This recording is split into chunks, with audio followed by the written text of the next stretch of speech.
Kilalanin natin ang dalawang Cebuano na ginamit ang kanilang talento sa sining para maisulong ang turismo sa probinsya ng Cebu sa report na ito.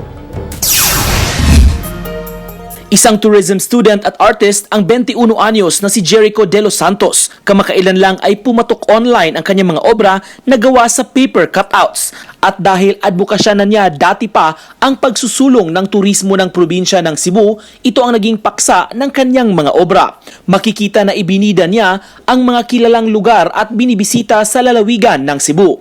Ayon kay Jericho, ito ang kanyang munting tulong na muling buhayin ang tourism sector na isa sa mga lubhang naapektuhan ng pandemya. Our tourism establishments are struggling, and we all know naman nga, tourism plays a big role sa economy, and through this I feel I promoted tourism even though limited pa itong operation.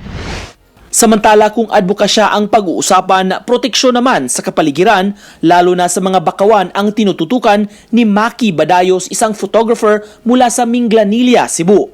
Sa isang Mangrove Action Plan Project photo contest na nilahukan ni Badayos, 2 sa 6 na kategorya ang napanalunan niya. Sa mga larawan na kuha niya, makikita ang mga kabataan sa mangrove area na naglalaro at kumukuha pa ng basura. Sa isa pa niyang kuhang larawan, ang mga itinapong basura na banta sa pagkasira ng mga bakawan ang kanyang ipinakita.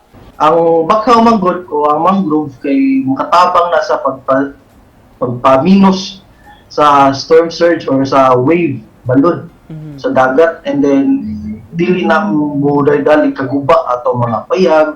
Umaasa siya na sa pamamagitan ng kanyang kuhang larawan, mas mahihikayat ang publiko na huwag abusuhin ang kalikasan kundi pangalagaan ito. Ako si Nico Sereno para sa GMA Regional TV.